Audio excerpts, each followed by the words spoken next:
ரா ஆரம்பிக்கிறதுக்கு முன்னாடி பேக் ஸ்டேஜில் என்ன நடந்துச்சுட்டு இருந்தீங்களோ, ரா ஆரம்பிக்கிறதுக்கு முன்னாடி பேக் ஸ்டேஜில் ஆடம் பெர்ஸ் வந்து கான்ட்ராக்ட் சைன் வாங்குற ஸ்டெப்னி வேங்கர் அவர் வந்து ராவுக்கு டெபியூட் பண்ணுறாங்க. அதனால் ராவில் சேர போகிறாங்க. அதனால் அவங்கள கான்ட்ராக்ட் சைன் பண்ணி வாங்கிட்டு அனுப்புகிறார். அதுக்கப்புறம் வந்து பேக் ஸ்டேஜில் ஒட்டு மொத்தமாக செத்ரோலிஸா பிரசன்ட் பேரன் பேக்கர் அதுக்கப்புறம் பால்கம்லாம் வருவாங்க.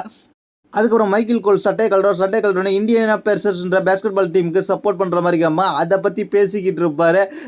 அதுக்கப்புறம் வந்து ராவை தொடங்கி வைக்கிறதுக்காக சிஎம் பங்க் வருவார். சிஎம் பங்க் வந்து தான் பேச ஆரம்பிப்பார். சிஎம் பங்க் வந்து பேச ஆரம்பிச்சோன்னே நான் மணி இந்த பேங்க் குவாலிஃபிகேஷன் மேட்ச்சில் இருக்கிறேன். அந்த குவாலிஃபிகேஷன் மேட்ச்சில் ஜெயிச்சு இங்கே 2 சேலஞ்சர் இருக்காங்க. ஒன்று என்னோட பிரதர் ஜே யூசோ, இன்னொன்று சாம்பியன் சொல்லிக்கிட்டாலே ஜான் சீனா. ஆனால் நான் இப்போ ஜெயிச்சு ஜான் சீனா கூட தான் மோதுறதுக்கு நான் ஆசைப்படுறேன் அப்படின்ற மாதிரி ஒரு ஸ்டேட்மெண்ட்டை கொடுப்பாரு. அந்த இடத்துல வந்து ஸ்டேட்மெண்ட் கொடுத்து பேசிக்கிட்டு இருக்கும்போது அவரை வந்து ஜான்சன் கூட மோத போகிறோன்னே ஆடியன்ஸில் பூ பண்ண காமிச்சோடனே அந்த இடத்துல செமிசைன் ஒருவர். செமிசைன் வந்து என்ன சொல்லுவார்னு கேட்டிங்கன்னா, நான் ஜெயிக்க போகிறத நான் பார்க்கணும், நீ ஜெயிக்கணும், நாங்களும் இன்றைக்கி ஜெயிக்கிறோம், 2 பேருமே நம்ம எல்லாருமே சேர்ந்து ஜெயிக்கிறோம். ஜெயிச்சதுக்கப்புறம் நீ வந்து மணி இந்த பேங்க் பிரீஃப் கேஸை எடுத்து கேஷ் இன் பண்ணி வின் பண்ணி சாம்பியனாக வர நான் அந்த வேர்ல்டு டைட்டிலுக்கு நான் ஒன்று சேலஞ்சு பண்ணுறேன். அப்போ நீ யாருன்னு என்ன பார்ப்ப, நம்ம டிஃப்ரெண்ட்டாக மோதிக்கலாம் அப்படின்ற மாதிரி செமிசைன் வந்து சொல்லுவார் சிஎம் பங்கிட்ட. சிஎம் பங்கு பிரீஃப் கேஸ் எடுத்தோடனே சாம்பியன்ஷிப் வாங்கி ஜெயிச்சு அதுக்கப்புறம் செமிசைனோட மோதுன்ற மாதிரி இப்போ செமிசைன் சொல்லியிருப்பார். அது மாதிரி நடக்குமான்றதை நம்ம பார்ப்போம். அப்புறம் என்ன நடக்கும்னு கேட்டிங்கன்னா, பேக் ஸ்டேஜில் வந்து ஜட்ஜ்மெண்ட் டே சேர்ந்து உமன்ஸ் ரெஸ்லர் ஒட்டுமொத்தமாக நின்று பேசிக்கிட்டு இருப்பாங்க. அதுக்கப்புறம் வந்து லிவ் மோர்கனும் வந்து கையும் ஃபேஸ் டு ஃபேஸ் செஞ்சுப்பாங்க பேக் ஸ்டேஜில். அதுக்கப்புறம் என்ன நடக்கும் கேட்டிங்கன்னா, ஒரு குவாலிஃபிகேஷன் மேட்ச் நடந்துச்சு, மணி in the bank triple qualification match. இந்த மேட்ச் யார் இருக்கீங்கன்னா, ஸ்டெப்னி வாங்கர் வர்சஸ் லிவ் மோர்கன் வந்து அதுக்கப்புறம் வந்து ஐயா நெலின் இவங்களுக்குள்ள நடக்கும். இந்த மேட்சை பொறுத்த வரைக்கும் ஸ்டெப்னி வாங்கர் ஃபர்ஸ்ட் மேட்சை விளையாடுறாங்க ராவுக்கு டெபியூட் ஆகி. அதனால் அவங்களுக்கு தான் அட்வான்டேஜாக கொடுத்து அந்த மேட்சை நல்லாவே பண்ணினாங்க. இருந்தாலும் இந்த மேட்சை பொறுத்த வரைக்கும் ஸ்டெப்னி வாங்கர் வின் பண்ணி money in the bank briefcase qualification மேட்சுக்கு செலக்ட் ஆகிட்டாங்க அப்படின்றது இப்போதைக்கு தெரிஞ்சுங்க. அதுக்கப்புறம் பேக் ஸ்டேஜில் இன்றைக்கி நடக்க போகிற மணி இந்த பேங்க் குவாலிஃபிகேஷன் மேட்சுக்கு உனக்கு சப்போர்ட் பண்ணுறேன்னு சொல்லி பால் கியூமன் வந்து ஏஜே சேல்ஸ்கிட்ட பேசுவார். ஏஜே சேல்ஸ் வந்து என்ன சொல்லுவாருன்னு கேட்டிங்கன்னா, நானே பார்த்துக்கிறேன், நீங்களாம் தேவையில்லை அப்படின்ற மாதிரி சொல்லி அவரை தட்டி கொடுத்துட்டு அந்த இடத்த விட்டு அவர் கிளம்பிடுவார். பால் கியூமன் கொஞ்சம் ஷாக் ஆகிடுவார் ஒரு தட்டுலேயே. அதுக்கப்புறம் என்ன நடந்துச்சுன்னு கேட்டிங்கன்னா, சாட் கேபிள் வந்து பேசுகிற சாட் கேபிள் ட்ரிபிள்ஏவோட ஒரு மேட்ச் விளையாட போகிறார். அது இந்த சாட்டர்டேவில் விளையாட போகிறார். அதாவது விங்கோவோட ஒரு மேட்ச் விளையாட போகிறார். ஏஇடபிள்யூ ட்ரிபிள்ஏ மெகா சாம்பியன்ஷிப் அதை வந்து பேசுவார். அதுக்கப்புறம் ரூசேவ் கூட ஒரு ப்ரொமோ காமிப்பாங்க. League of the nation team promo காமிப்பாங்க. சாமஸ், ரூசேவ், அதுக்கப்புறம் வேட்பரட் எல்லாம் ஒன்றா இருந்ததை காமிப்பாங்க.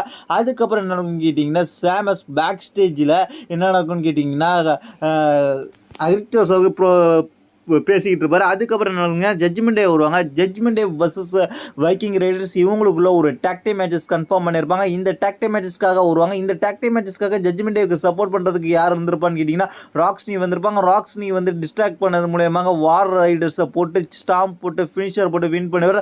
அதுக்கப்புறம் பேக் ஸ்டேஜில் ஸ்டெப்னி வாங்கிக்கிற இன்டர்வியூ கொடுத்துருப்பாங்க. அந்த இடத்துல ரீகா ரிப்ளே வருவாங்க. ரீகா ரிப்ளே ஸ்டெப்னி வாங்கிக்கிறோம் ஃபேஸ் டு ஃபேஸ் வச்சுப்பாங்க. அதுக்கப்புறம் ஸ்டெப்னி வாங்கிக்கிறதுக்கு ரீகா ரிப்ளே கை கொடுத்தோன்னே அவங்களும் கை கொடுத்துருவாங்க. ஏன்னா மணி இந்த பேங்க் பிரீஃப் கேஸ் மேட்ச்சில் இவங்க 2 பேருமே இருக்கிறாங்கன்றதுனால. அதுக்கப்புறம் என்ன நடக்கும்னு கேட்டிங்கன்னா, லயரா வந்து பேசிக்கிட்டு இருப்பாங்க. அதுக்கப்புறம் பிக்கி லிஞ்ச் வருவாங்க. இவங்களுக்கு 2 பேருக்கும் intercontinental championship women's intercontinental championship match இது. அது மணி இந்த பேங்க் பிரீஃப் கேஸ் மணி இந்த பேங்க் பேப்பர் இவ்வளோ இருக்குன்றதுனால. அதுக்கப்புறம் 2 பேரும் பயங்கரமாக பேசிக்கிட்டு இருப்பாங்க. அதுக்கப்புறம் வந்து என்ன நடக்கும்னு கேட்டிங்கன்னா, நான் உன்னை மணி இந்த பேங்க் பேப்பர் இவ்வளோ பார்த்துக்கிற லாஸ் ஏஞ்சல்ஸில் உங்க கூட சண்டை போடுறா அப்படின்னு சொல்லிட்டு பிக்கி லிஞ்ச் ஒரு கட்டத்தில் கிளம்புவாங்க. கிளம்புனோடனே எனக்கு அப்போலாம் வேணாம், எனக்கு இப்போயே வேணுன்ற மாதிரி ஸ்டெப்னி வாங்கிக்கிற ஆக்ரோஷமாக கேட்பாங்க. அதுக்கப்புறம் அதை கண்டுக்காமல் பிக்கி லிஞ்ச் போயிட்டு இருந்தேன். பின்னாடியே போய் பிக்கி லிஞ்சை போய் அட்டாக் பண்ணுவாங்க. பிக்கி லிஞ்சு மாறி அட்டாக் பண்ணுவாங்க. அதனால் அந்த இடத்துல ஒரு பயங்கர கான்ட்ரவர்சியாக வரும். அந்த இடத்துல பயங்கர கான்ட்ரவர்சியாக வந்த உடனே என்னென்னு பேக் ஸ்டேஜ்லேருந்து வந்து ரெஃப்ரிஸ்லாம் வந்து அவங்க 2 பேரையும் தனித்தனியாக பிரித்து அனுப்பி வைப்பாங்க. அதுக்கப்புறம் என்ன நடந்துச்சுன்னு கேட்டிங்கன்னா, ஜே யூசோ ஒருவார் இன்றைக்கி ஒரு மேட்ச் கன்ஃபார்ம் பண்ணியிருப்பாங்க. ஜே யூசோ அண்ட் செமிசைன் வர்சஸ் பேரன் பேக்கர் அண்ட் பிரசன்ட் ரீட் இவங்களுக்குள்ள ஒரு மேட்ச்சு. இந்த மேட்சை பொறுத்த வரைக்கும் என்ன நடக்குன்னு கேட்டிங்கன்னா, பால் கியூமனும் பிரசன்ட் ரீடு, பேரன் பேக்கர் வருவாங்க. செத் ரோலின்ஸ் வரமாட்டாரு இந்த மேட்ச்சுக்கு ஸ்டார்ட்டிங்ல. அதுக்கப்புறம் என்ன நடக்கும்னு கேட்டீங்கன்னா, இந்த மேட்ச் ஸ்டார்ட் ஆகும். இந்த மேட்ச்ல பொறுத்தவரைக்கும் 2 டீமுமே நல்லாவே பெர்ஃபார்மன்ஸ் பண்ணுவாங்க. ஆனா இந்த மேட்சை பொறுத்தவரைக்கும் என்ன நடந்துச்சுன்னு கேட்டீங்கன்னா, ஒரு கட்டத்துல ஜே யூசுவ வெளில கடப்பாரு. ஜே யூசுவுக்கு ஏற்கனவே ஏகப்பட்ட பிரச்சனை. கோடி ரோட்ஸ் வேற அங்க வேற இழுத்து விட்டுருக்காரு. இப்போ இங்க வேற பிரச்சனை. ஜே யூசுவ வெளில கடக்கிறதுல என்ன நடக்கும்னு கேட்டீங்கன்னா, செத் ரோலின்ஸ் வெளியே வச்சு ஜே யூசுவுக்கு ஸ்டாம்ப் போடுவாரு. அதுக்கப்புறம் என்ன நடக்கும்னு கேட்டீங்கன்னா, பயங்கரமா ஸ்டாம்ப் போட்டு அதுக்கப்புறம் ஜே யூசுவை செமிஜெயினையும் பயங்கரமா அட்டாக் பண்ணுவாங்க. மேட்சை ரெஃபரி நிப்பாட்டிடுவாரு. அதுக்கப்புறம் என்ன நடக்குன்னு சிஎம் பங்கு ஸ்டீல் சேரை எடுத்துட்டு வந்து அடிப்பாரு பாருங்க பேரன் பேக்கரை. அதுக்கப்புறம் பிரசன்ட் ஸ்டீல் சேரை தூக்கி அடிச்சுட்டு அதுக்கப்புறம் ரிங்குள்ள போய் செத் ரோலின்ஸை பார்க்க போற. செத் ரோலின்ஸ் இறங்கி ஓடிடுவாரு. இந்த சம்பவம் வந்து அந்த செக்மெண்ட்டில் பயங்கரமாக இருந்துச்சு. அதுக்கப்புறம் என்ன நடந்துச்சுன்னு கேட்டிங்கன்னா, இவங்க 2 பேருமே கொஞ்ச நேரம் ஃபேஸ் டு ஃபேஸ் சந்திச்சுட்டு தான் அதுக்கப்புறம் தான் அட்டாக் பண்ண விடுவாங்க. அதுக்கப்புறம் என்ன நடந்துச்சுன்னு கேட்டிங்கன்னா, பிரசன்ட் ரெடியும் பேரன் பேக்கரையும் கூப்பிட்டுக்கிட்டு செத் ரோலின்ஸ் கொஞ்சம் கொஞ்சமாக கிளம்பலாம். இவனை இப்போ பார்க்க வேண்டாம், அடுத்து பார்த்துக்கலாம் அப்படின்ற மாதிரி சொல்லிட்டு கிளம்புவாங்க. அதுக்கப்புறம் பேக் ஸ்டேஜில் ஜட்ஜ்மெண்ட் நின்று பேசிக்கிட்டு இருப்பாங்க. இன்டர்கான்டினல் சாம்பியன்ஷிப் வச்சிருக்கிறட்டு பேசிக்கிட்டு இருப்பாங்க. அதுக்கப்புறம் என்ன நடக்கும்னு கேட்டிங்கன்னா, ஒரு மேட்சஸ் கன்ஃபார்ம் பண்ணியிருப்பாங்க. இந்த மேட்ச் யார் யாருக்குன்னு கேட்டிங்கன்னா, ரிக்கி ராண்ட்ரிக்கல் வர்சஸ் அதுக்கப்புறம் வந்து கேரேஷன். இதுக்கு பார்த்தீங்கன்னா ரிக்கி ராண்ட்ரிக்கலுக்கு சப்போர்ட்டாக லிவ் மார்கன் இருப்பாங்க. கேரேஷனுக்கு சப்போர்ட்டாக ஏஸ்கை ஒரு கட்டத்தில் இருந்து பாதி மேட்ச்சில் வந்துடுவாங்க, வந்து சப்போர்ட் பண்ணுவாங்க.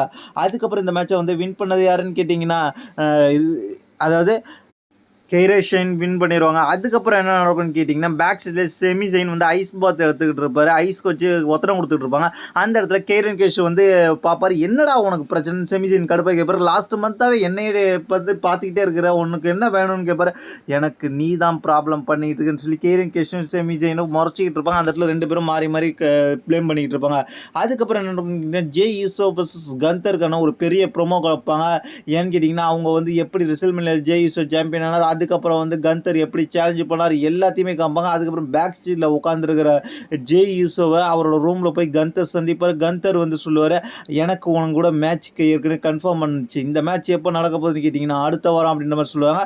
அதுக்கப்புறம் என்ன கேட்டிங்கன்னா, மெயின் ஈவெண்ட்டுக்கு வந்துடும். மெயின் ஈவெண்ட் வந்து triple threat money in the bank qualification match. யார் யாருன்னு கேட்டிங்கன்னா, AJ Styles versus CM Punk versus Chad Gable, இவங்களுக்குள்ள மேட்ச் நடக்கும். இந்த மேட்ச் ஆரம்பித்த உடனே சிஎம் பங்க் சொல்லுவார், சாட் கேபிள் மாஸ்க் ஏதாவது வச்சிருக்கான்ற மாதிரி சொல்லுவார். அதுக்கப்புறம் சாட் கேபிள் மாஸ்க் அவுத்து விட்டு காமிக்கலாம் அப்படின்ற மாதிரி நிரூபிப்பார்.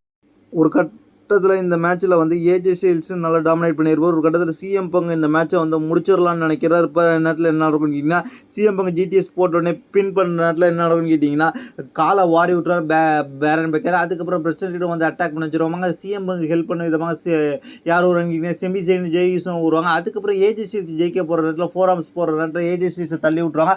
அதுக்கு பார்த்து கடுப்பான ஏஜே ஸ்டைல்ஸ் இவங்களுக்குலாம் ஒரு நல்ல ஜம்பிங் மூவ் வெளில இருந்து வைப்பார். அதுக்கப்புறம் என்ன நடக்குங்க, உள்ளே போய் 4 ஆர்ம்ஸ் போடலான்னு போவார். அந்த 4 ஆர்ம்ஸ் போட போக்குள்ள டாப்லேருந்து ஜம்ப் பண்ணக்குள்ள அந்த இடத்துல என்ன சாட் கேபிள் எல் கிராண்டிடோ கேரக்டரில் பண்ணுற சாட் கேபிள் என்ன பண்ணுவாருன்னு கேட்டிங்கன்னா, அவர் அட்டாக் பண்ணிடுவார். யாருன்னு கேட்டிங்கன்னா, அந்த மாஸ்கோட ஹெட்பட் போட்டுருவார். ஹெட்பட் போட்டோடனே ஏஜே ஸ்டைல்ஸ் அடிபட்டு கிடப்பார். அதில் வின் பண்ணிடுவார். வின் பண்ணதுக்கப்புறம் என்ன நடக்கும்னு கேட்டிங்கன்னா, சிஎம் பங்க் போட்டு எல்லாம் அடிப்பாங்க. பேரன் பேக்கர், பிரசன்ட் ரீடு, அதுக்கப்புறம் செத் ரோலின்ஸ் எல்லாரும் அடிப்பாங்க. ஃபஸ்ட்டு செத் ரோலின்ஸ் சிஎம் பங்க் ஒரு ஸ்டாம்ப் போடுவார். அதுக்கப்புறம் செமிஜெயினுக்கு ஒரு ஸ்டாம்ப் போடுவார், போட்டு அடித்து தெறிக்க விடுவார். அதுக்கப்புறம் என்ன நடக்கும்னு கேட்டிங்கன்னா, ஜே யூசோ உள்ள வந்து கொஞ்சம் பண்ணுவார், அட்டாக் பண்ணுவார். பிரசன்ட் ரீடுக்கு ஒரு கிக் விடுவார், பேரன் பேக்கருக்கு ஒரு கிக் விடுவார். அதுக்கப்புறம் பார்த்தீங்கன்னா செத் ரோலின்ஸ் பின்னாடியே வந்து பிடிச்சிட்டு அதுக்கப்புறம் பேரன் பேக்கர் ஸ்பியர் போட. அதுக்கப்புறம் வந்து என்ன நடக்கும்னு கேட்டிங்கன்னா, செத் ரோலின்ஸ் ஸ்டாம்ப் போட்டுட்டு அதுக்கப்புறம் வந்து என்ன நடக்கும்னு கேட்டிங்கன்னா, இவனுக்கு இதெல்லாம் பத்தாது, இவனுக்கு நீ சுனாமியை போடுன்னு சொல்லி வந்து பிரசன்ட் ரீடை சுனாமி போட சொல்லுவாங்க. ஒன்று பத்தாது, இன்னொன்று போடு, 2 சுனாமி போடுவார். 2 சுனாமி போட்டுட்டு அதுக்கப்புறம் வந்து ஒட்டு மொத்தமாக செத் ரோலின்ஸ், அதுக்கப்புறம் பிரசன்ட் ரீடு, அதுக்கப்புறம் பேரன் கேபர், பால் கேமன் எல்லாருமே சேர்ந்து செலிப்ரேஷன் பண்ணுவாங்க. இதுதான் இந்த வாரம் ராவில் நடந்துச்சு.